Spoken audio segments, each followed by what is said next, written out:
Basag ang puso matapos siyang iwan ng kanyang kasintahan dahil sa kanyang itsura, si Andy Garcia ay tumayo sa Mahanjing Pampang ng Manila Bay. Sa tindi ng galit at kahihiyan, hinublat niya ang kwintas na diamante na nagkakahalaga ng 150,000 piso, isang alaala ng pag-ibig na ngayoy simbolo na lamang ng kataksilan, at ibinato ito sa madilim na tubig ng Look. Nang lumubog ang kwintas, isang matinding pagsisisi ang bumalat sa kanya. Diyos ko, 150,000 piso. Kahit magtrabaho ako ng husto, magtipid sa pagkain at damit buong taon, hindi ko yun mabibili, bulong ni Andy, namumutla. Walang pag-aalinlangan, inihagis niya ang kanyang mamahaling jacket sa gilid at tumalon sa malamig na tubig ng Manila Bay, determinado siyang mahanap ang mamahaling alahas. Ang dramatikong eksenang ito ay nasaksihan ni Miguel Migs Reyes, isang lalaking naglalakad sa malapit. Nang makita ang isang babaeng tumalon sa dagat sa gabi, iisa lang ang nasa isip ni Migs, magpapakamatay siya. Umiral ang kanyang pagiging bayani, tumakbo siya na parang kidlat patungo sa Pampang, walang imik na tumalon sa tubig upang sagipin ang dalaga. Ang problema, masyadong minaliit ni Migs ang kanyang kakayahan sa paglangoy. Hindi pa man siya nakakalapit kay Andy ay nalulunod na siya at humihingi ng saklolo. Si Andy, matapos ang walang pag-asang pagsisid para sa kwintas, ay sesuko na sana nang marinig ang desperadong paghingi ng tulong. Nagulat siyang lumingon at nakita si Migs na naghihingalo. Wala talagang silbi, bulong niya sa sarili, ngunit mabilis pa ring lumangoy palapit. Hinawakan ang magulong buhok ni Migs, at ginamit ang lahat ng lakas para hilahin ito papunta sa Pampang. Nang makitang walang malay si Migs, walang nagawa si Andy kundi magsagawa ng CPR. Sa kabutihang palad, unti-unting nagkamalay si Migs. Ngunit ang una niyang ginawa ay hindi pasasalamat, kundi ang biglang yakapin si Andy, puno ng simpatsya ang boses, "Miss, huwag kang mawalan ng pag-asa. Kahit na iniwan ka, kailangan mong magpakatatag at mabuhay." Natigilan si Andy. Akala ba niya magpapakamatay talaga ako? Ipinaliwanag niya ang malaking pagkakamali. Bilang pasasalamat sa mabait ngunit inutil na bayani, isinama ni Andy si Migs sa kanyang bahay para patuyuin ang damit, dahil malapit lang din naman ang tirahan nito. Laking gulat nila nang malamang magkaharap lang pala ang kanilang mga apartment sa iisang condominium building. Ang nakakatuwang pagkakataon ay nagdulot ng pagkamangha sa kanilang dalawa. Naalala ni Migs na pareho pa silang hindi naghahapunan. Mabilis siyang umuwi, nagluto ng mainit na pansit, at dinala ito kay Andy bilang pasasalamat sa pagsagip sa kanya mula sa Manila Bay. Noong una ay tatanggihan sana ni Andy dahil sa dami ng kakatwang nangyari sa araw na iyon, ngunit naisip niyang kailangan niya ng kasamang uminom para malunod ang kalungkutan. Kaya't inanyayahan niya si Migs sa loob. Napanganga si Migs nang makita ang lamesa ni Andy na puno ng pulutan at iba't ibang uri ng alak. Kalmadong ipinaliwanag ni Andy, kapag broken-hearted, kailangan ng positive energy. Mabilis niyang binuhusan ng kalahating basong San Miguel Pale Pilsen, dinagdagan ng isang shot ng Emperador Brandy, inalog, at inabot kay Migs ang kanyang sariling gawang cocktail. Ang bihasang pagkilos ni Andy ay nagpatulala kay Migs. Matapos ang ilang baso ng matapang na halo, naging mas komportable sila sa isa't isa. Ngunit nang magpakilala sila, muli silang nagulat. "Ako si Miguel Reyes, Migs na lang. At ako naman si Andrea Garcia, Andy for short." "Andrea Garcia, galing ka ba sa Santa Cruz Elementary School?" "Miguel Reyes, ikaw yung batang Romeo na sumakit ang tiyan at tumakbo sa gitna ng play noong grade 5. Lumalabas na magkaklase pala sila noon." Bumalik ang mga alaala, ang Romeo and Juliet play noon, si Migs bilang Romeo, si Andy bilang Juliet. Sa script, hahalikan dapat ni Romeo si Juliet sa huli. Ngunit sa kasukdulan ng eksena, biglang sumakit ang tiyan ni Migs at tumakbo sa CR para sumuka, iniwan si Andy na mag-isa sa entablado, naging katatawanan ng buong paaralan. Tinukso siya ng mga kaklase na dahil pangit daw siya kaya hindi siya mahalikan ni Romeo. Sa sobrang galit, gumanti si Andy sa pamamagitan ng paghila pababa ng pantalon ni Migs sa harap ng maraming tao sa school grounds. Mula noon, naging mortal silang magkaaway. At dahil doon, nagkaroon si Migs ng trauma, hindi siya lumalabas ng bahay nang walang sinturon. Nang makita muli ang kaaway mula sa nakaraan, akmang maniningil si Migs, ngunit biglang humagulgol si Andy, ikinukwento ang pagiging dumped. Kumpara sa pagiging dumped, ano ba naman yung nangyari sa pantalon mo noon, sabi ni Andy habang umiiyak. Nakita ni Migs ang pag-iyak ni Andy, at bigla siyang nakaramdam ng awa. Sa tulak ng alak, hindi niya nakontrol ang sarili, lumapit siya, at binigyan si Andy ng isang hindi inaasahang halik. Ituring mo na lang na, bayad sa halik na utang ko sa'yo noon. Gulat pa rin si Andy sa halik ng bumulong si Migs. Tara, may gagawin tayong mas nakakabaliw pa rito. Kinabukasan, isang malakas na tunog ng telepono ang gumising kay Andy. Sa kabilang linya ay ang kanyang matalik na kaibigan na si Isabel, Santos. Masaya ang boses, congrats sa muling pagpapakasal. Halos may bato ni Andy ang telepono sa galit. Sasabihin niya sana kay Isa ang tungkol sa pag-iwan sa kanya kagabi, ngunit napansin niya ang kanyang palasingsingan, isang di pamilyar na singsing na diamante ang kumikinang doon. Kalat sa buong kwarto ang mapupulang damit panloob na nakakahiya. Pilit niyang inaalala ang malabong nangyari kagabi, at unti-unti niyang napagtanto, mukhang inalok siya ng kasal. Kasabay nito, ginaising din si Migs ng mga tawag ng pagbati mula sa mga kaibigan. Akala niya noong una ay nagbibiro lang sila, ngunit nang matanggap niya ang litratong ipinadala ng kanyang matalik na kaibigan, litrato nila ni Andy na nakangiti sa Manila City Civil Registrar's Office, natarante si Migs nang mapagtantong, nagpakasal na siya sa mortal niyang kaaway mula elementarya. Sa harap ng masaklap na katotohanan, parehong natakot at napanganga sina Andy at Migs. Kagigising lang ni Andy, ang una niyang nakita ay ang mga nagkalat na damit panloob sa sahig. Nang maalala niyang isinama niya ang kaaway niyang kapitbahay sa bahay para uminom kagabi, isang masamang kutob ang bumalot sa kanya. Kasabay nito, si Migs ang kapitbahay na kinupkop ni Andy ay natulala rin nang makita ang litrato nilang dalawa na masayang nag-aayos ng papeles sa kasal sa Manila City Hall. Nang mapagtantong, ikinasal na siya sa isang taong ngayon lang niya nakita muli matapos ang maraming taon ng pagkamuhi, pareho silang napasigaw sa gulat. Pinilit nilang pagtagpi-tagpiin ang mga pira-pirasong alaala ng nakaraang gabi. Lumalabas na matapos silang malasing ng todo, nagpunta sila sa Civil Registrar's Office, umiiyak at nagmamakaawang ikasal agad. Nakita ng night shift na empleyado ang kanilang hindi normal na kalagayan, kaya humingi ito ng witness. Tinawagan agad ni Migs ang kanyang matalik na kaibigan, si Dr. Carlos Kaloy David. Sa ilalim ng pagsaksi ni Kaloy, na napilitan ding pumunta kahit inaantok pa, nagsagawa ng dramatikong proposal si Migs doon mismo sa opisina, at nagpumilit silang magparehistro noon din. Nang maalala ang lahat, pakiramdam ni na Andy at Migs ay gumuho ang mundo. Nagmamadaling tumakbo si Andy sa tapat para katukin ang pinto ni Migs, ngunit wala ito.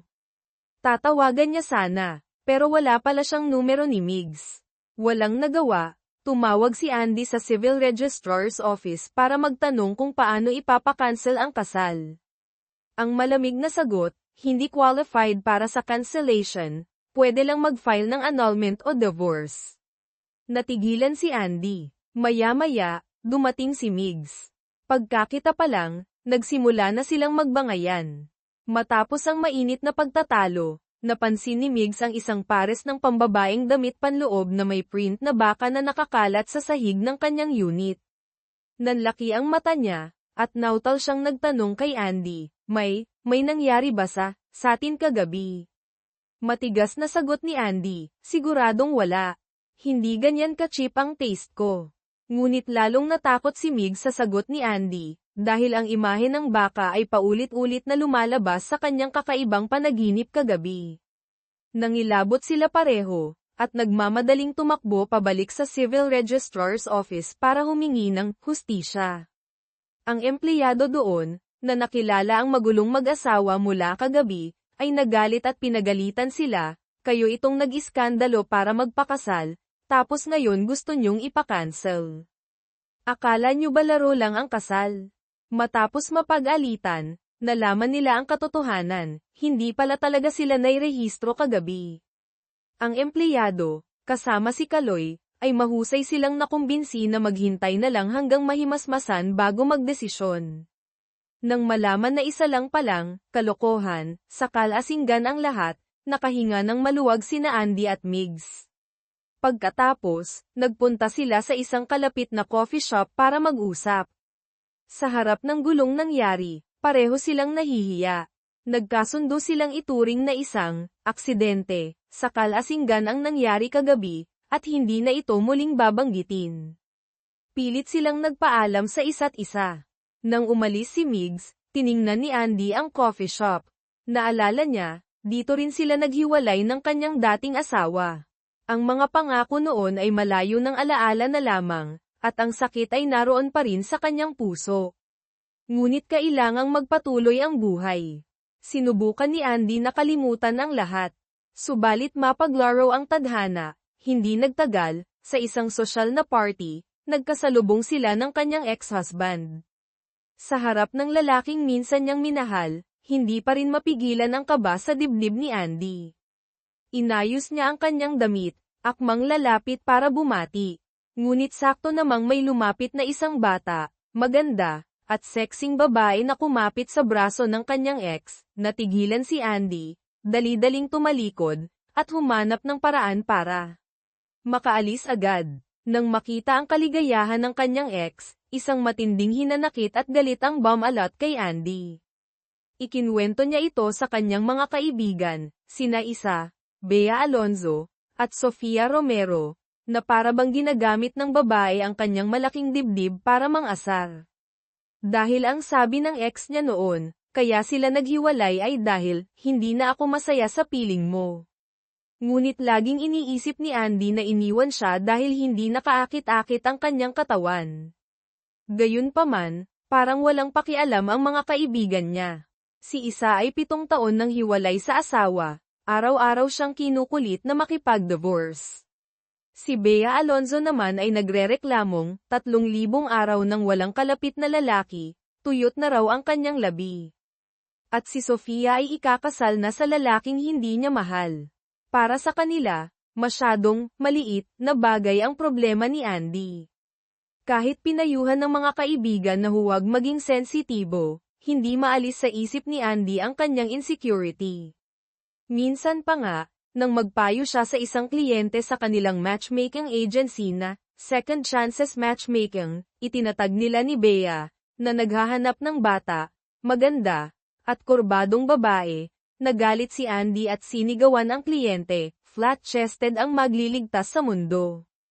Ang malaking dibdib ay sayang lang sa resources. Galit na umalis ang kliyente. Nainis si Bea at pinaalalahanan si Andy na huwag hayaang maapektuhan ng personal na emosyon ang trabaho. Hindi mapigilan ang galit, sa payo ni Bea, kinausap ni Andy ang kanyang ex-husband, tinanong ng diretso ang totoong dahilan ng kanilang paghihiwalay. Ngunit pareho pa rin ang sagot, hindi ako masaya. Hindi naniwala si Andy, pinilit niyang tanungin kung dahil ba sa ibang babae. Napabuntong hininga ang ex, kaya nga tayo hindi naging masaya kasi palagi tayong nagdududa sa isa't isa. Ang pag-uusap ay nauwi sa mainit na pagtatalo, sinira ang natitirang magandang alaala. Umuwi si Andy na mabigat ang kalooban.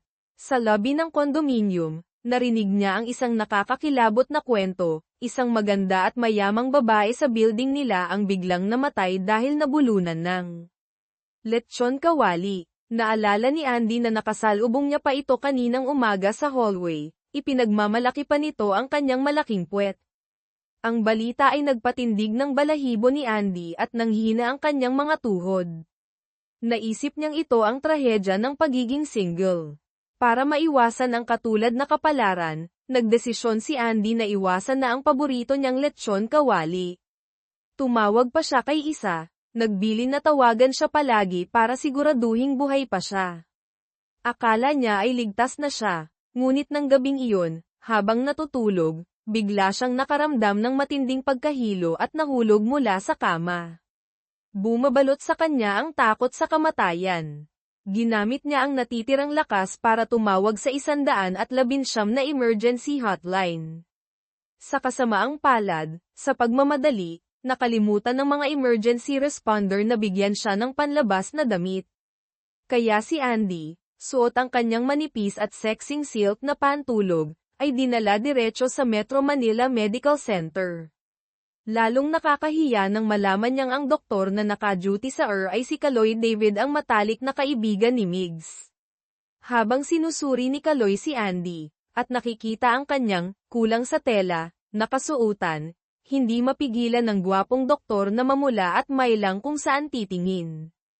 Matapos ang masusing pagsusuri, mahinahong sinabi ni Kaloy, benign positional vertigo lang yan, walang seryosong problema. Nakahinga ng maluwag si Andy. Nang mapansin ni Kaloy na tila nahihiya si Andy, maingat niyang hinubad ang kanyang puting doctor's coat at ipinatong ito sa balikat ni Andy. Sa kabaitan at kakisigan ni Kaloy, biglang tumibok ng malakas ang puso ni Andy. Pagkatapos, dinala si Andy sa waiting area para sa IV drip. Si Kaloy, na akala pa rin ay asawa ni Migs si Andy, ay tinawag pa siyang hipag nang may paglalamang. Ngunit si Andy ay nakatitig lang kay Kaloy nang may kakaibang tingin. Habang naiilang si Kaloy, biglang nagsalita si Andy, kung sasabihin kong gusto na kita, iisipin mo bang nababaliw ako? Ano? Gulat na tanong ni Kaloy. Sa isip ni Andy, mukhang kailangan ko ng mag-asawa ulit. Gusto kong mapang-asawa ang lalaking ito. Ang babaeng nakapantsulog na dinala sa sa kalagitnaan ng gabi, sa gitna ng nakakahiyang sitwasyon, ay tinamaan ng pag-ibig sa doktor na gumagamot sa kanya. Walang pag-aalinlangan, buong tapang na nagtapat si Andy Garcia kay Dr. Carlos Kaloy David. Ngunit si Kaloy, na naniniwalang fiancé siya ng kanyang matalik na kaibigan na si Migs Reyes, ay nanlaki ang mata sa gulat at tinanong kung ang pagkahilo ba niya ang nagdulot ng halusinasyon. Iginiit ni Andy na totoo ang kanyang nararamdaman. Nakita ang labis na pagkalito sa mukha ni Kaloy, akmang ipapaliwanag ni Andy ang kanilang mortal na magkaaway na relasyon ni Migs, hindi bilang mag-fiancé, nang biglang dumating ang kanyang kaibigang si Bea Alonzo na nagmamadali. Nang makita ni Andy na suot ang doctor's coat, inakala ni Bea na naglalaro ng role-playing ang kaibigan, kaya lumapit siya at pilit na hinawi ang coat para tingnan. Nang matuklasan na manipis na pantulog pala ang nasa loob, natigilan si Bea sa gulat, habang si Kaloy naman ay hiyang-hiya. Nagkataong may bagong emergency case na dumating, kaya mabilis na nagpaalam si Kaloy, iniwan ang pagtatapat ni Andy na nakabitin sa hangin. Matapos ang IV drip, bago umalis, nahihiyang nagtanong si Andy sa nurse kung pwede niyang hiramin muna ang coat at ibabalik na lang mamaya. Alam ang sitwasyon ni Andy, pumayag ang nurse. At dahil doon, ang kwento ng pasyenteng nakapantsulog na nagtapat sa doktor, ay mabilis na naging usap-usapan sa buong Metro Manila Medical Center. Pag-uwi, habang tinitingnan ang puting coat, na puno ng hiya at pagsisisi si Andy sa kanyang padalos-dalos na ginawa. Nag-alala siyang iisipin ni Kaloy na isa siyang kakatwa at agresibong babae. Samantala, nang mabalitaan mula kay Kaloy, nagmamadali ring pumunta si Migs sa ospital. Nang malaman niyang nakaalis na si Andy, naupo si Migs para kausapin si Kaloy. Dito nalaman ni Kaloy na sina Andy at Migs ay magkaibigan lang, o mas tamang sabihing, magkaaway, at ang pagsaksi sa kasal ay dahil lang sa kalasingan.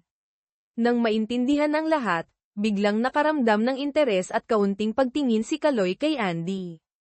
Kinabukasan, maingat na nilaban at pinlansya ni Andy ang coat, nilagyan pa ng mamahaling pabango. Ngunit nang isasauli na niya, nag-alinlangan siya. Nagpasya siyang kausapin si Migs, Balak na ipakiusap na ito ang magpaliwanag kay Kaloy. Laking gulat niya nang sabihin ni Migs, nasabi ko na kay Kaloy ang totoo. Tuwang-tuwa si Andy nang marinig ito. Kinabukasan, masayang dinala ni Andy ang coat para isauli kay Kaloy at muling nagtapat. Sa pagkakataong ito, diretsahan siyang tinanggihan ni Kaloy. Sinabi niyang ayaw niyang masangkot sa komplikadong love triangle. Iginiit ni Andy na normal na magkaibigan lang sila ni Migs at walang masasaktan. Ngunit malamig na sumagot si Kaloy, ayokong maapektuhan ang pagkakaibigan namin ni Migs dahil dito. At sa totoo lang, hindi ka sapat na espesyal para gawin ko yun. Ang prangkang pagtanggi ay nagdulot ng lungkot kay Andy, at malungkot siyang umalis. Akala niya ay tapos na ang lahat, ngunit laking gulat niya nang makalipas ang ilang araw, si Kaloy naman ang lumapit kay Migs at nagtanong, may espesyal ka bang nararamdaman para kay Andy? Kahit inamin ni Migs na medyo interesante si Andy, itinanggi pa rin niya ang romantikong damdamin. Nang makuha ang sagot na gusto niya, nagpunta si Kaloy sa Second Chances Matchmaking Agency. Pumasok siya sa opisina, inilapag ang kanyang sariling profile sa mesa ni Andy at sinabi, "Hello, gusto ko sanang humingi ng tulong sa iyo para makahanap ng angkop na partner." Tulala si Andy. Anong kababalaghan na naman ito? Nagsimulang manginig ang kanyang kamay.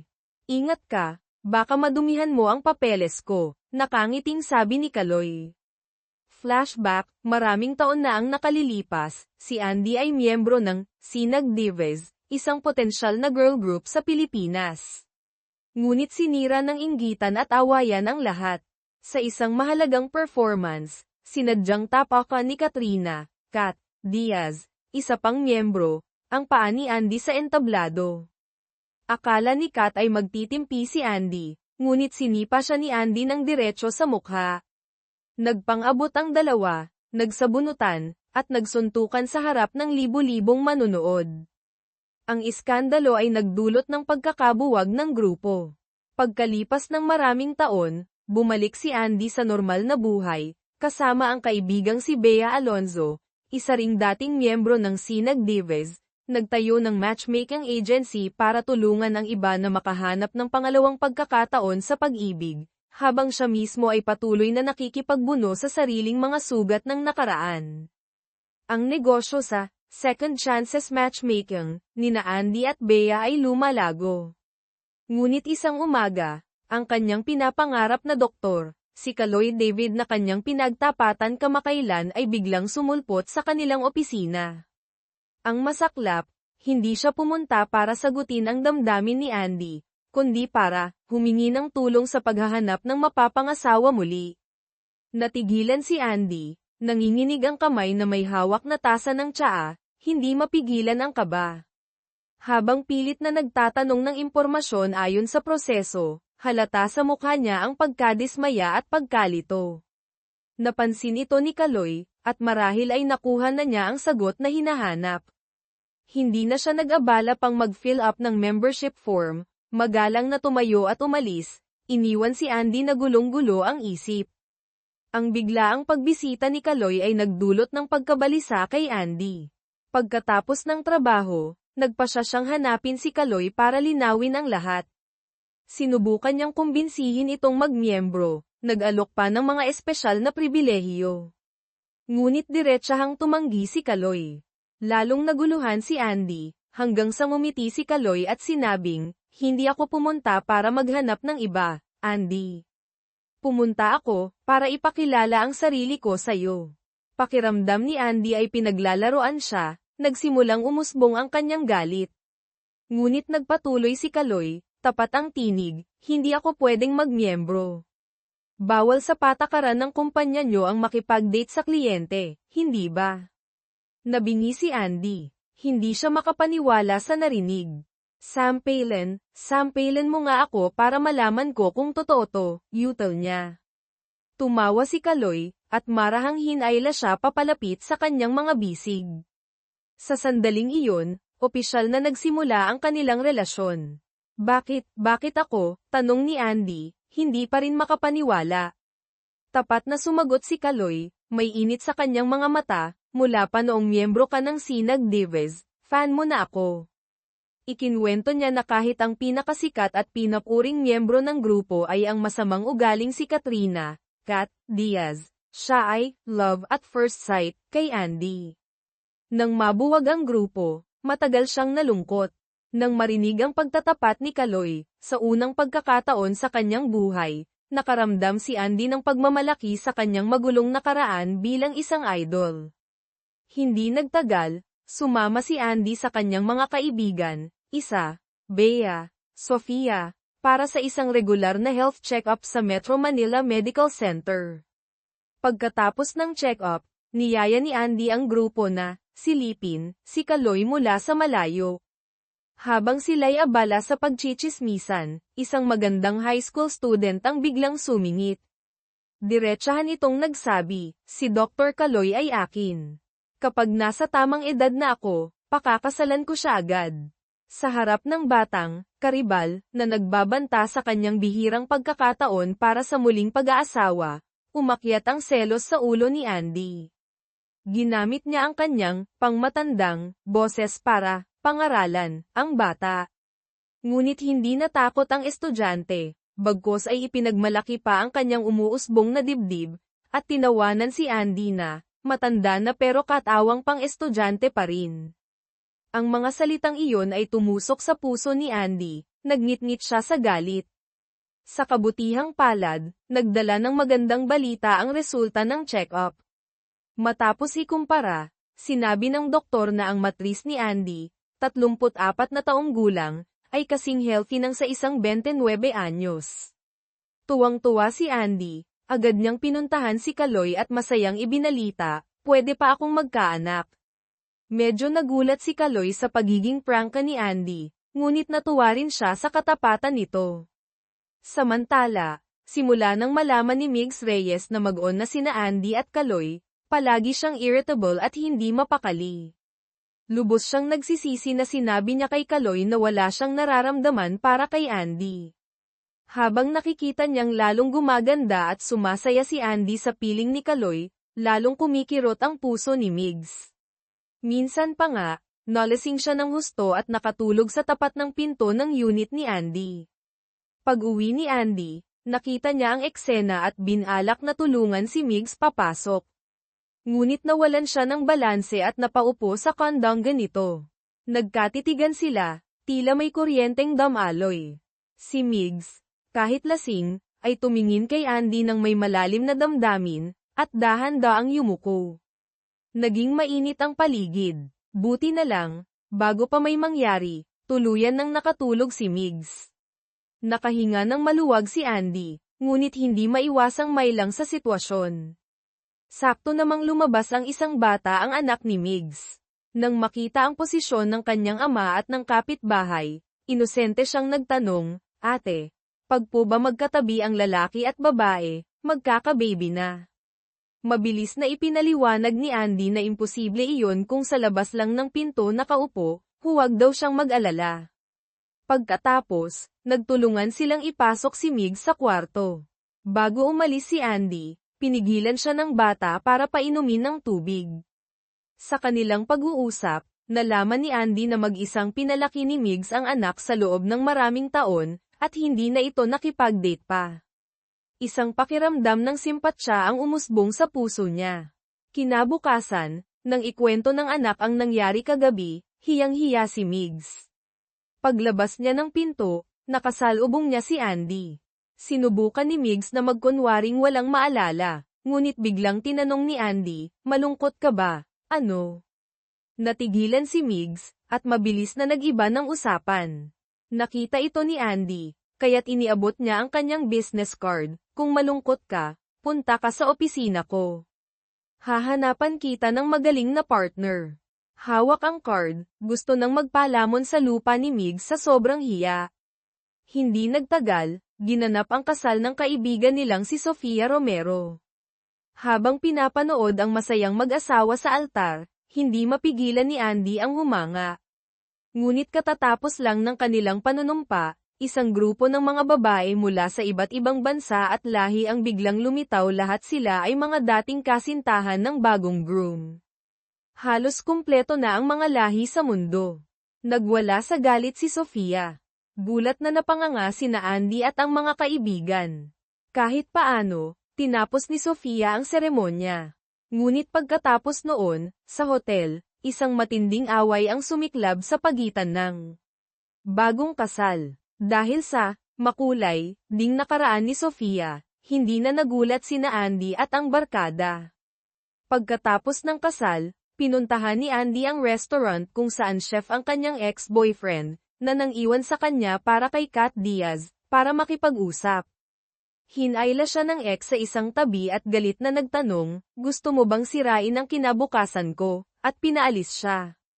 Nagalit si Andy, hinubad ang kanyang high heels at ibinato ito sa ulo ng lalaki. Nagkataon namang nandoon din si Migs, marahil dahil sa trabaho o nagkataon lang.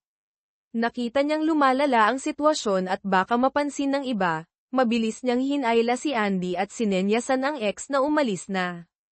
Paliwanag, ang insidente ng pagbato ng cake sa ex nang mag-propose ito kay Kat Diaz ay nakuhanan ng litrato ni Migs, noong reporter pa siya, ngunit itinago niya ito para protektahan si Andy. Ngayon, marahil ay natakot siyang mahukay ang nakaraan o magdulot pa ng gulo kaya siya nakialam. Pagkatapos ng insidenteng iyon, sinikap ni Andy na kalimutan ang masamang ex at ituon ang pansin sa matamis ngunit mapaghamong relasyon nila ni Kaloy. Gayunpaman, napansin niya ang isang kakaibang bagay, kahit matagal na silang mag-on, hindi pa lumalagpas sa paghawak ng kamay ang kanilang pisikal na ugnayan. Nakikipag-date si Andy sa gwapong doktor, ngunit ang kanilang mga lakad ay paikot-ikot lang sa panunood ng sine at pagkain sa labas. Naghintay siya ng matagal, ngunit kahit isang tunay na halik ay wala. Desididong gumawa ng hakbang, inanyayahan ni Andy si Kaloy sa kanyang unit. Maingat niyang inayos ang bahay, nagsindi ng mga kandila para sa romantikong ambience, at nagsuot ng sexing pantulog. Nang handa na ang lahat, nakarinig siya ng katok. Kinakabahang binuksan niya ang pinto. Ngunit ang nasa labas ay hindi si Kaloy, kundi si Migs. Pumunta raw ito para pag-usapan ang kanilang elementary reunion. Nang makita ang romantikong ayos ng bahay, naintindihan ni Migs na naghahanda si Andy para sa date nila ni Kaloy. Nagsimula siyang mang-asar at manukso. Nawalan ng gana si Andy at pinaalis si Migs. Kitang-kita ang selos sa mga mata ni Migs. Sakto namang dumating si Kaloy. Mabilis na lumabas si Migs para batiin si Kaloy ng sobrang sigla, pilit na pinapahaba ang usapan. Medyo nainis si Kaloy, sinabing si Andy ang sadya niya at sa ibang araw na lang sila mag-usap. Ngunit nagpumilit pa rin si Migs. Sa huli, diretsyong pumasok si Kaloy sa unit ni Andy. Sa romantikong kapaligiran, masaya silang nag-usap at nanood ng isang love story. Nang tumitindi na ang emosyon, naghanda silang magbigay ng isang mapusok na halik. Ngunit sakto namang sunod-sunod na text message ang dumating sa cellphone ni Kaloy mula kay Migs. Nainis si Kaloy dahil nasira ang magandang sandali, kaya pinatay niya ang kanyang phone. Muli nilang itinuloy ang naudlot na halik. Ngunit sa pagkakataong ito, ang alagang aso naman ni Andy ang lumapit at hinayla ang pantalon ni Kaloy. Nagalit si Andy, marahang itinulak ang aso palayo. Sinubukan nila sa ikatlong pagkakataon. Ngunit isang malakas at tuloy-tuloy na doorbell ang umalingaw-ngaw. Pareho silang nawalan ng masabi. Balak sana nilang huwag pansinin, ngunit lalong lumakas ang tunog ng doorbell. Walang nagawa, binuksan ni Andy ang pinto. Nasa labas si Migs, hinihingal, may dalang isang plato ng lechon manok, at nakangiti ng malapad. Nanggigil si Andy sa galit ngunit pinapasok pa rin si Migs. Umupo si Migs at nagsimulang ihanda ang espesyal na cocktail na ginawa ni Andy para sa kanya noon. Ang romantikong gabi ay tuluyang nasira dahil sa panggugulo ni Migs. Mula noon, ang relasyon ni na Andy at Kaloy ay nanatiling hindi umuusad, walang nangyayari maliban sa paghawak ng kamay. Sa kabaligtaran, ang kaibigan niyang si Bea Alonzo at ang bago nitong boyfriend na wala pang isang linggong magkakilala ay halos hindi na mapaghiwalay. Lalong nainggit at nalungkot si Andy. Tinukso pa siya ni Bea, sinabing baka nawala na ang kanyang appeal, o baka naman si Kaloy ang walang interes sa ganyang bagay. Lalong nabahala si Andy. Habang gulong-gulo ang isip niya, muling nagpakita ang batang karibal niya noon. Balak sanang hindi pansinin ni Andy, ngunit may ibinunyag itong nakakagulat na balita. Ang dating asawa ni Kaloy ay isa ring OB-GYN na nagtatrabaho sa parehong ospital, ang Metro Manila Medical Center. Nang marinig ito ni Andy, bigla siyang nabuhayan ng loob. Para malaman ang tungkol kay Kaloy, sinimulan niya ang isang kampanyang pagpapanggap na may sakit. Araw-araw siyang nagpapa-check up sa OB-GYN para makausap ang dating asawa ni Kaloy. Matapos ang ilang beses, nahalata ng ex-wife ang motibo ni Andy. Para matigil na ang pangungulit, diretsahan niyang sinabi kay Andy ang dahilan ng kanilang hiwalayan. Masyadong passive si Kaloy sa lahat ng bagay, kasama na ang relasyon at ang kama. Nang malaman na si Kaloy ay isang tipikal na, passive na bida, nagpasya si Andy na siya na naman ang gagawa ng hakbang. Nag-aral pa siya ng ilang simpleng magic tricks online para makagawa ng sorpresa. Ngunit sa kasamaang palad, sa araw ng kanilang date, biglang nagkaroon ng emergency si Kaloy at hindi makakarating. Nakita ni Migs si Andy na nagpa-practice ng magic. Nag-alok si Migs na sa kanya muna mag-practice si Andy. Pumayag si Andy at sinimulan ang magic trick gamit ang apoy. Hindi pwede yan, babala ni Migs. Bakit hindi? Hindi nga pwede. Ano ba yon? Dali, dali, nasusunog. Nasusunog, sigaw ni Migs. Sabi ko na kasing hindi pwede eh. Dahil sa kagustuhang sorpresahin ang boyfriend, sa kapitbahay nag-practice ng magic trick si Andy. Ngunit dahil sa kawalan ng ingat, nasunog ang kanyang buhok. Napasigaw si Andy sa takot. Mabilis na dinampot ni Migs ang baso ng tubig at ibinuhos, ngunit walang epekto. Kinuha niya ang malaking pitsil ng tubig at ibinuhos ito ng diretso sa ulo ni Andy. Namatay ang apoy, ngunit basang-basa si Andy. Inihatid ni Migs si Andy pauwi. Sa malamig na parking lot, nakita niyang nanginginig sa ginaw si Andy, kaya hinubad ni Migs ang kanyang jacket at ipinatong ito sa kanya. Marahan pa niyang hinimas ang mga braso ni Andy para painitin ito. Ngunit ang hindi nila alam, ang buong eksenang ito ay nasaksihan ni Kaloy na kara-rating lang. Biglang sumiklab ang kanyang selos. Kahit masayang binati siya ni Andy, nanatiling malamig ang pakikitungo ni Kaloy. Lumapit siya, personal na tinanggal ang jacket ni Migs mula kay Andy, pinalitan ito ng sarili niyang jacket, at hinayla si Andy palayo, hindi man lang pinansin si Migs. Ang tensyonadong eksena ay nag-iwan kay Migs na tulala at hiyang-hiya. Pagdating sa unit ni Andy, hindi pa rin mapakali si Kaloy tungkol sa nakita. Nakita niya ang paper bag sa mesa, naglalaman ng magic props, at malamig na nagtanong kung ano iyon. Nahihiya si Andy, nagsinungaling na wala lang. Ngunit nagpatuloy si Kaloy sa pagtatanong kung bakit sila magkasama ni Migs, puno ng pagdududa ang boses. Labis na nadismaya si Andy. Hindi ka ba nagtataka kung bakit ganito ang itsura ko? Basang-basa, tanong niya, nanginginig ang boses. Noon lang napagtanto ni Kaloy na sa sobrang selos ay nakalimutan niyang magtanong at mag-alala para kay Andy. Nagmadali siyang nagtanong kung ano ang nangyari. Ngunit huli na ang lahat para kay Andy. Sinabi niyang gusto na niyang maligo at matulog, at pauwiin na si Kaloy. Narinig ito ni Kaloy, hindi na umimik pa, tahimik na kinuha ang jacket at umalis.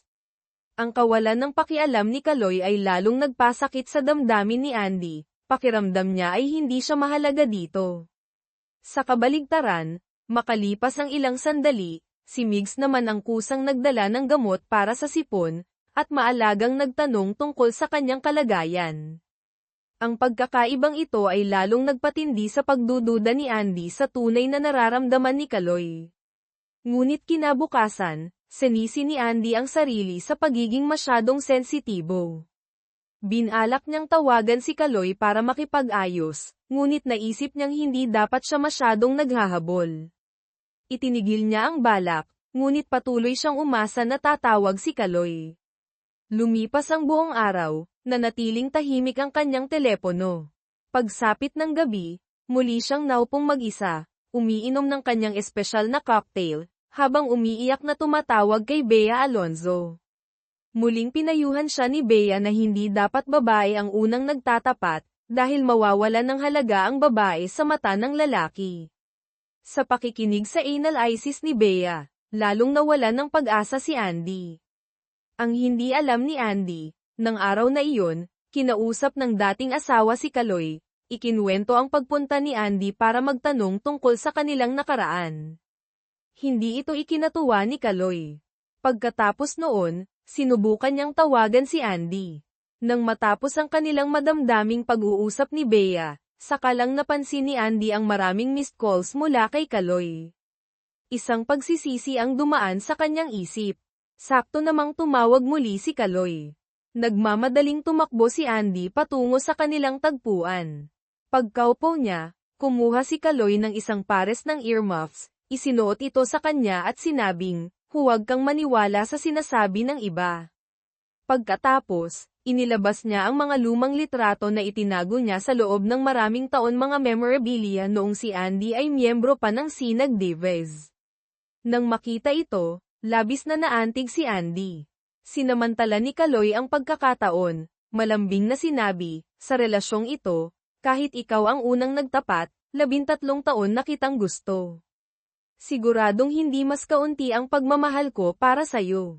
Nang marinig ang tapat na pagtatapat at katiyakan mula kay Kaloy, nawala ang mga alinlangan sa puso ni Andy.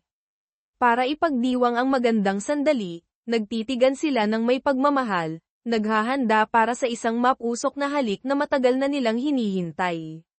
Ngunit sakto sa sandaling maglalapat na ang kanilang mga labi, biglang naalala ni Andy, kumain pala siya ng pusit kanina. Ang magkasintahang nasa kasukdulan ng pag-iibigan ay handa nang ibigay ang kanilang unang mapusok na halik. Biglang naalala ng babae na kumain siya ng pusit na may pagkaamoy. Mabilis siyang nagpreno, at ginawang halik sa pisngi na lang. Nagtaka ang lalaki, inakalang may nagawa siyang mali, at nabahala. Hiyang-hiya rin si Andy. Pag-uwi, dumiretso siya sa banyo, nagmadaling magsipilyo ng todo, habang sinisisi ang sarili sa pinalampas na unang pagkakataon para sa intimacy matapos ang ilang buwan ng paghihintay. Mabilis na lumipas ang panahon, at dumating ang isa pang araw ng kanilang date. Sa pagkakataong ito, habang nagbabayad, aksidenteng nakita ni Andy ang credit card statement ni Kaloy na may malaking halaga. Hindi na naglihim si Kaloy, umamin siyang marami siyang utang. Sa labas, sinabi ni Andy na hindi mahalaga ang pera, ngunit sa loob-loob niya, nag-aalala siya ng husto. Kaya kinabukasan sa trabaho, paikot-ikot lang sa isip niya ang mga utang ni Kaloy. Hindi siya mapakali. Pilit niyang kinukumbinsi ang sarili na malalampasan ng pag-ibig ang lahat. Sakto namang nag-text si Kaloy, "Magtrabaho ka lang ng mabuti at kumita ng pera ha." Mas kaakit-akit ang babaeng kumikita ng sarili niyang pera. Ang text na iyon, imbes na makatulong, ay parang nagdagdag pa ng langis sa apoy, nagparamdam kay Andy na may mali. Halos himatayin si Andy sa takot nang mabasa ang nakaka-encourage na text ni Kaloy. Ang hindi niya alam, nagbibiro lang naman ang doktor sa medyo alang-alang paraan. Habang si Andy ay gulong-gulo sa pag-iisip tungkol sa pag-ibig at pera, si Mateo, ang listo at bibong anak ni Migs, ay biglang sumulpot sa opisina ng Second Chances Matchmaking. Nagulat si Andy, tinanong niya ang bata kung bakit ito naparito. Magalang na inilabas ni Mateo ang kanyang maliit na alkansya, laman ang naipon niyang baon mula kay Migs, at taimtim na nakiusap kay Andy na tulungan siyang ihanap ng bagong asawa ang kanyang ama.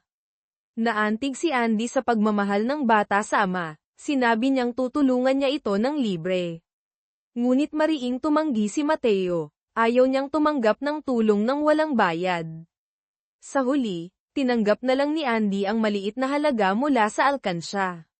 Nang gabing iyon, ibinalita ni Mateo kay Migs na may volunteer activity sa isang mahirap na komunidad sa Lunes, at umaasa siyang makakasama ang ama. Masayang pumayag agad si Migs. Ngunit kinaumagahan, nag-text si Clarice ang katrabaho niya sa Metro News Network, na may sikat na aktres na namataan sa isang kilalang bridal shop, kailangang puntahan agad ni Migs para sa exclusive news. Dahil sa trabaho, napilitang hindi tuparin ni Migs ang pangako sa anak. Malungkot si Mateo nang dumating si Andy. Naglapag siya ng mga litrato ng magagandang babae sa mesa, pinapipili si Mateo ng madrasta. Ngunit tiningnan lang ni Mateo ang mga litrato at umiling, walang nagustuhan. Ipinaliwanag niyang gusto niya ng madrasta na pure o natural, walang retoke, at dapat ay mabait. Napabuntong hininga si Andy, sinabing mahirap ang standard na iyon sa Maynila, huwag daw masyadong malayo sa realidad. Binabaan ni Mateo ang standard, okay lang daw kung may konting ayos sa mata at ilong, pero bawal na bawal ang nagpabawas ng panga o nagpalagay ng kung ano-ano sa mukha. Nahirapan si Andy sa mga request, ngunit nangako pa ring susubok ang maghanap. Pagkatapos, sinabi ni Mateo na gusto pa rin niyang pumunta sa volunteer activity. Nang malaman ni Andy na mag-isa lang ang bata, nag-alok siyang samahan ito. Magkasama silang pumunta sa venue. Doon, maraming matatandang lalaki ang agad nakakilala kay Andy Garcia, dating miyembro ng Sinag Divas. Tinitingnan siya ng may paghanga, na nagbigay ng malaking pagmamalaki kay Andy. Subalit, ang kanyang kasikatan ay nagdulot ng inggit sa class advisor ni Mateo. Habang nagbubuhat ng mga relief goods, palaging sinasadya ng guro na pahirapan si Andy. Sa kabilang banda, pagdating sa bridal shop, nalaman ni Migs na nagkamali lang ng impormasyon si Clarice. Dumalo lang pala sa kasal ng kaibigan ang aktres. Nagalit si Migs, sinermonan si Clarice sa telepono, at nagmamadaling pumunta sa volunteer activity venue. Nang makita niyang naroon din si Andy at masigasig na tumutulong, labis siyang naantig. Sa buong activity, palihim niyang tinutulungan si Andy, inaalis ang mabibigat na kahon sa daraanan nito, inaabutan ng tubig kapag mukhang pagod na. Nang matapos ang activity, napansin ni Migs na may gasgas at bahagyang maga ang bukong-bukong ni Andy. Halata ang pag-aalala sa mukha niya. Pagdating sa parking lot, pinilit ni Migs na buhatin si Andy pauwi. Mariing tumanggi si Andy dahil sa hiya.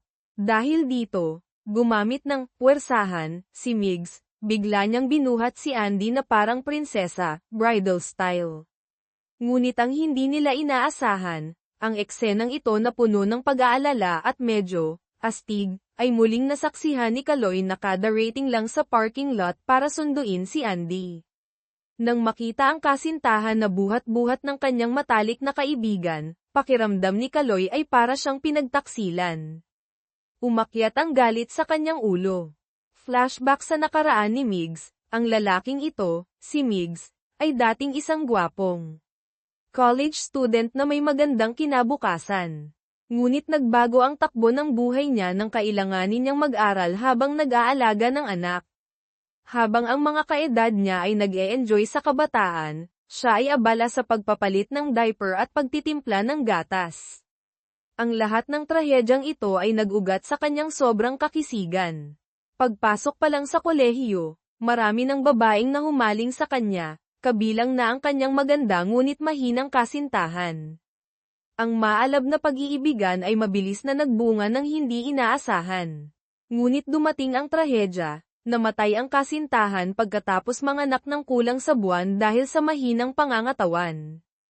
Ang kapatid na lalaki ng babae, na may impluwensya, ay isinisi ang lahat kay Migs, tinawag siyang basura. Sinabing kung hindi nakipagrelasyon ang kapatid niya sa tulad niya, hindi ito mamamatay ng maaga. Binalaan niya si Migs na huwag nang lumapit pa sa kahit sinong babae dahil nagdadala lang daw siya ng kamalasan at kamatayan. Mula noon, tuluyang nagbago ang buhay ni Migs. Nawalan siya ng gana, nawalan ng lakas ng loob na mabuhay. Si Kaloy David, ang kanyang matalik na kaibigan, ang nakasaksi sa lahat. Walang sawang pinalakas ni Kaloy ang loob ni Migs, sinabing kahit ayaw na nitong mabuhay para sa sarili, kailangan niyang isipin ang anak na nangangailangan sa kanya. Ang mga salita ni Kaloy ang muling nagpaalab sa pag-asa sa puso ni Migs.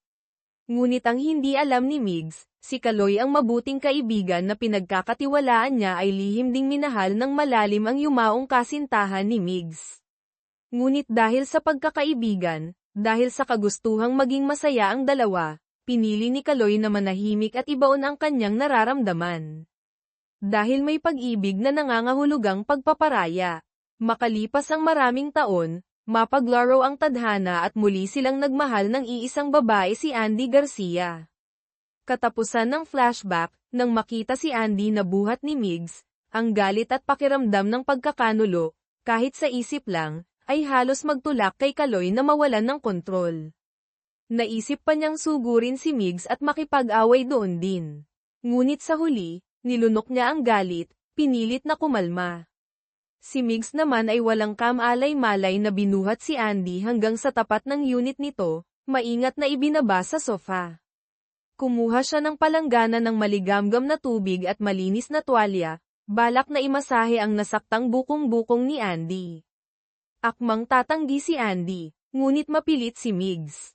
Walang nagawa si Andy kundi ipaubaya ang kanyang paa. Habang pinagmamasdan ang pagiging maalaga at banayad ni Migs, at naiisip ang mga pinagdaanan nito bilang single dad, hindi napigilan ni Andy na haplasan ang ulo nito ng may paglalamang.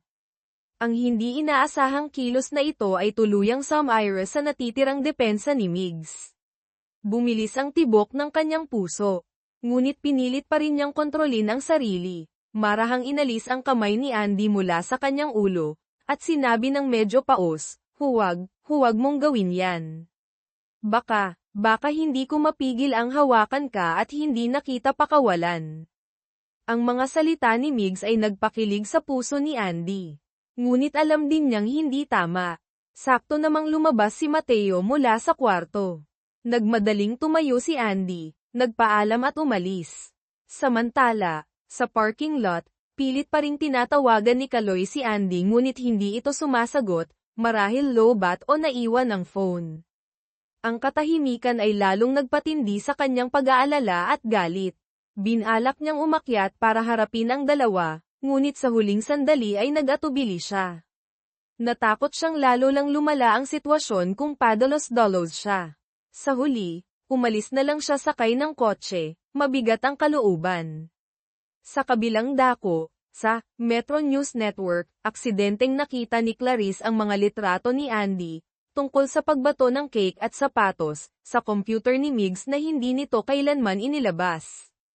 Noon niya napagtanto na sadyang itinago ni Migs ang iskandalo para kay Andy. Nang makita niyang handang isakripisyo ni Migs ang kanyang reputasyon bilang reporter para protektahan si Andy, naintindihan agad ni Clarice, mahal ni Migs si Andy. Dahil sa hindi nasukli ang pag-ibig at matinding selos, nagbalak si Clarice na maghiganti, ilalabas niya ang mga negatibong balitang ito para sirain ang pangalan ni Andy. Nang malaman ni Migs ang plano ni Clarice, agad niya itong kinumpronta at nagkaroon sila ng matinding pagtatalo.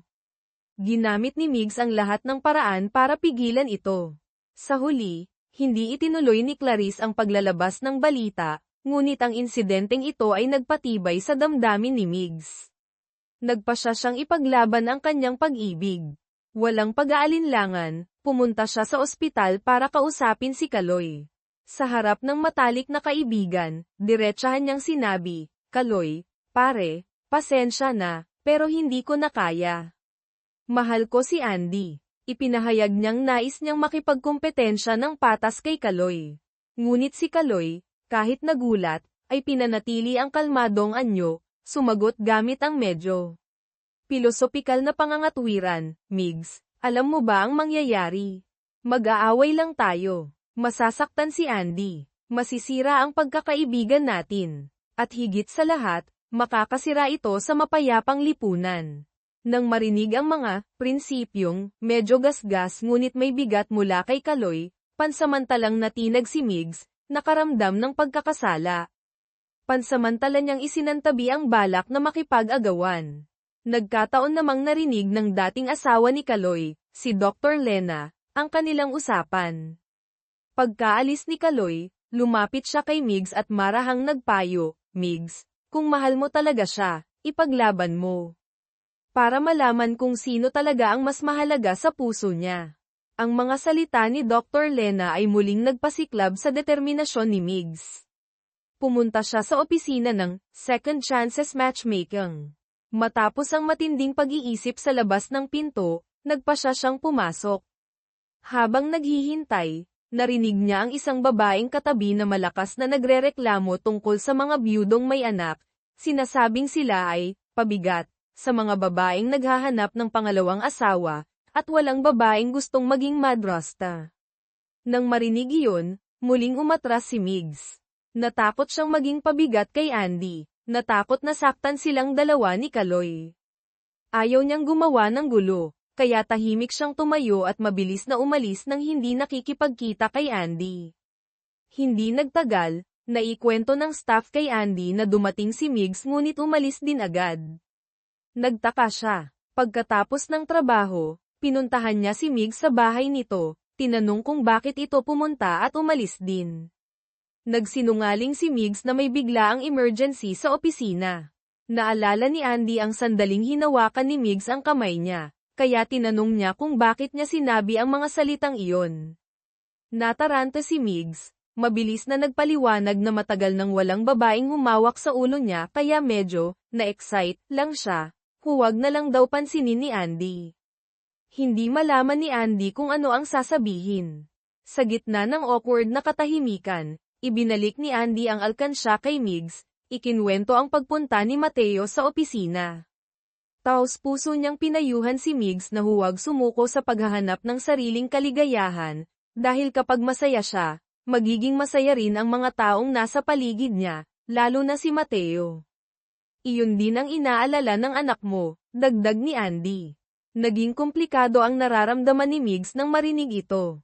Nang gabing iyon, pag-uwi, habang pinagmamasdan si Mateo na mahimbing na natutulog at hawak ang alkansya, tumulo ang mga luha sa pisngi ni Migs. Ayaw niyang biguin ang pag-asa ng kanyang anak. Kinabukasan, muling nagpunta si Migs kay Andy, formal nang humihingi ng tulong para makahanap ng angkop na kapareha. Sa kabilang banda, simula nang magdeklara si Migs na makikipagkompetensya siya, lalong hindi naging mapakali si Kaloy. Ang pinakainakainis niya ay sa tuwing magde-date sila ni Andy, mas dumadalas ang pagbanggit nito kay Migs, kaugnay ng paghahanap ng partner para dito. Ayaw nang marinig ni Kaloy ang pangalan ni Migs, kaya sa isang date, bigla niyang hinayla si Andy, ginamit ang isang malalim na halik para patigilin ito sa pagsasalita, at seryosong sinabi, "Andy, ako lang dapat ang iniisip mo. Huwag mo nang banggitin si Migs ulit." Dahil sa pagiging seryoso ni Kaloy, napilitang pumayag si Andy. Ngunit kinabukasan, habang kumakain sila, dahil kailangan sa trabaho, nabanggit na naman ni Andy si Migs para humingi ng karagdagang impormasyon para matulungan itong makahanap ng kadate. Sa pagkakataong ito, naging sobrang seryoso ang reaksyon ni Kaloy, halos pasiga niyang pinagbawalan si Andy na banggitin si Migs. Noon lang napagtanto ni Andy na ang romantikong halik kahapon ay para kontrolin at busalan siya. Nang maintindihan ang katotohanan, labis na nagalit si Andy. Nag-away sila ng malakas sa restaurant, at natapos ang kanilang pagkain ng may sama ng loob.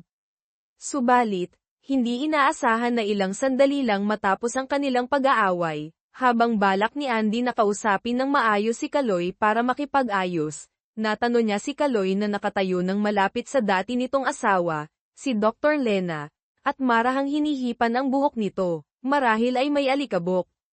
Kumirat ang puso ni Andy, hindi na niya napigilan ang sarili. Ang babaeng kagagaling lang sa pakikipag-away sa kasintahan, habang balak makipag-ayos, ay natano ang kasintahan na may intimong ginagawa sa dating asawa nito hinihipan ang alikabok sa buhok. Pagkatapos noon, narinig pa niyang nagtatapat si Dr. Lena kay Kaloy, umaasang maaari silang magsimula muli. Nang makita ang eksena, Sumiklab ang selos ni Andy. Mabilis ding napansin ni Kaloy si Andy na nakatingin. Sa sandaling nagtama ang kanilang mga mata, natigilan silang tatlo. Sumugod si Andy at kinumpronta si Kaloy kung bakit ito nakikipaglapit sa ex-wife. Nagpaliwanag si Kaloy na tinutulungan lang niyang hipan ang alikabok sa mata, o buhok, ni Dr. Lena, wala talaga itong ibig sabihin. Saka, dapat lang namang tumulong sa kapwa, hindi dapat mag-overreact si Andy. Ngunit, iginiit ni Andy na kung sila na, dapat matuto si Kaloy na dumistansya. Kahit pa buong solar system ang pumasok sa mata niya, dapat lumayo ka, sigaw ni Andy. Nanindigan pa rin si Kaloy na masyadong sensitibo si Andy. Iginiit naman ni Andy na may namamagitan pa rin sa kanilang dalawa. Sa galit, binalikan ni Kaloy si Andy, sa tingin mo ba may patutunguhan pa tayo? Sa tingin ko kasi, hindi pa tayo umaabot sa ganoong level. Pagkatapos sabihin iyon, galit siyang umalis, iniwan si Andy na mag-isa, nasasaktan at galit na hindi mailabas. Habang papalayo si Kaloy, umasa si Andy na hihinto ito, babalikan siya para makipag-ayos. Ngunit sa huli, tuluyan itong umalis, iniwan siyang mag-isa sa kalungkutan. Pagkatapos, mag-isang nagpunta si Andy sa isang inuman sa tabi ng kalsada, karinderya o beer house, nagpakalasing, inaalala ang sunod-sunod na kabiguan sa pag-ibig sa loob ng maraming taon. Sa mga sandaling iyon, alak lang ang nakapagpapagaan sa kanyang kalooban. Kasabay nito, pagbalik ni Kaloy sa ospital, nilapitan siya ni Dr. Lena para makipag-usap. Sa pagkakataong ito, diretsahan ng sinermonan ni Kaloy ang dating asawa, sinabihan itong dumistansya na sa kanya. Sa kabilang banda, sa tulong ni Andy, opisyal nang nagsimulang makipag-date si Migs. Dahil sa kanyang kakisigan at kabaitan, naging maganda ang takbo ng mga unang date. Ngunit isang beses, muling sumulpot si Clarice, sadyang ng gulo, nagsabi ng kasinungalingan na ikinagalit ng kadate ni Migs at umalis ito. Halatang inis na si Migs. Kinumpronta siya ni Clarice kung bakit mas pinipili pa niyang makipag-date sa mga second-hand kaysa pansinin siya. Walang nagawa si Migs kundi prangkahang aminin na wala siyang nararamdaman para dito. Kahit mahigit 10 taon na silang magkakilala, hindi siya kailanman nagkagusto dito. Hiniling niyang tigilan na siya nito. Nalungkot si Clarice, ngunit sa huli ay tinanggap din ang katotohanan. Nang gabing iyon, umuwi si Migs. Natagpuan niyang lasing na lasing si Andy, nakaupo sa sahig sa labas ng pinto ng unit niya. Akmang tutulungan niya itong pumasok, ngunit ayaw nitong sabihin ang password ng pinto, bumubulong ng kung ano-ano, at biglang, sumuka sa damit niya. Napanganga si Migs sa gulat. Ang security guard ng building na nagpapatrolya ay nakita ang eksena at napasigaw, "Sus Mariosep!" Sa huli, sa ilalim ng pagbabantay ng guard, napilitang magsuot si Migs ng proteksyon, mask, gloves, para linisin ang kalat. Nagtanong ang guard kung anong gagawin niya sa pinagsukahan. Si Migs, sa pagkalito at pagbibiro, ay sumagot ng, "Iuuwi ko po, pangpulutan mamaya." Halos masuka ang guard nang marinig ito. Pagkatapos maglinis, pumasok si Migs sa kanyang unit. Natulala siya nang makitang nakapasok na pala si Andy, marahil hindi nasara ng maayos ang pinto, at hubad na natutulog sa kanyang kama. Labis na natarante si Migs. Ngunit sa kanyang maraming taong karanasan bilang monghe, single dad, marahan niyang hinayla ang kumot at maingat na itinabon ito sa kanya. Kinabukasan, nagising si Andy sa tunog ng kanyang cellphone. Antok pa siyang sumagot. Nang makilala ang boses, si Kaloy pala, nasa labas at hinahanap siya. Ngunit noon lang niya napagtanto na nasa loob siya ng unit ni Migs, at ang mas malala, tanging ang manipis na pantulog lang mula kagabi ang suot niya. Sa harap ng nag-uudyok na katok ni Kaloy at ng alang-inang sitwasyon, nataranta ng husto si Andy, hindi alam ang gagawin. Ang babaeng ginaising ng tawag ng kasintahan, ngunit natuklasan na sa bahay pala ng kapitbahay siya natulog. At ang mas malala, Nasa labas ng pinto ng kapitbahay ang kasintahan. Nang makitang malapit ng mabuko, mabilis na tinawagan ni Andy si Kaloy, gamit ang sarili niyang phone na nakita niya sa kwarto ni Migs, pilit na pinapakalma ang boses. Kaloy, nag-away tayo kagabi di ba? Bakit ka nandito ngayon? Malambing na sumagot si Kaloy, kaya nga ako nandito ngayon kasi nag-away tayo, para humingi ng tawad. Nang marinig ang sagot ni Kaloy na hindi matanggihan, halos gusto nang mamatay ni Andy. Nagmatigas siya, hindi kita basta-basta patatawarin. Bumalik ka bukas. Bumalik ka rin sa Makalawa. Doon lang kita patatawarin. Nagtaka si Kaloy, ngunit pumayag na lang din na sundin ang sinabi ni Andy. Nang makaalis si Kaloy, saka lang tiningnan ni Andy ang sarili sa salamin, na pagtantong pantulog lang ang suot niya. Napasigaw siya ng malakas. Nagising si Migs sa sigaw. Nang tumakbo si Migs papunta sa sala, naghahanda nang umalis si Andy, nahanap na ang damit. Pagkakita kay Migs, mabilis siyang nagtanong kung bakit siya nasa bahay nito. Ikinwento ni Migs ang nangyari kagabi, ang pagsusuka niya sa labas. Ngunit binalikan siya ni Andy ng tanong, okay na yung dinala mo ko sa loob, pero bakit mo pa ko hinuberan? Ang tanong na ito ang nagpainit sa ulo ni Migs. Sumigaw siya, hindi ako. Ikaw ang naghubad sa sarili mo. Saka may bata dito sa bahay, pwede ba, konting hiya naman. Narinig ito ni Andy, hiyang-hiya, mabilis na nagbihis at tumakbo. Palabas. Pagkatapos, nakipagkita siya sa kanyang mga kaibigan, Isa, Bea, Sofia. Ngunit mabigat ang atmosphere. Lahat sila ay may kanya-kanyang problema. Sinubukan ni Sofia na pag-aanin ang usapan, grabe naman kayo, 6 na ex ng asawa ko ang nanggulo sa kasal ko pero hindi naman ako nagkakaganyan. Ano bang problema nyo? Umiyak si Bea Alonzo, ikinwento na naloko siya ng isang lalaki, kinuha ang pera niya, pinaibig siya, tapos nalaman niyang may asawa at anak na pala ito. Si Andy naman ay nagkwento tungkol sa nakita niyang pagiging malapit ni Kaloy sa ex-wife nito. Habang ang lahat ay nalulunod sa sariling problema, biglang nagsalita si Isabel, Santos, tahimik ngunit may bigat ang boses, kakatanggap lang daw niya ng resulta ng biopsy, at positibo siya sa breast cancer. Natigilan ang lahat, napanganga, at napatingin kay Isa. Ang lahat ng kanilang problema sa pag-ibig at pera ay biglang naging maliit sa harap ng mabigat na balitang ito. Pinakalma ni Isabel, Santos ang lahat, sinabing hindi niya kailangan ng mga walang kwentang pakikiramay, gusto lang niyang makarinig ng mga positibong salita at masasayang kwento. Naintindihan ng grupo, hindi na sila nag-usap pa tungkol sa sakit. Ngunit ng gabing iyon, lihim silang nagpunta sa bahay ni Isa. Muli silang gumawa ng kanilang espesyal na cocktail, masayang naglaro, nagsayawan, nagkwentuhan ng nakakatawa, at sama-samang pinalakas ang loob ni Isa para harapin ang karamdaman.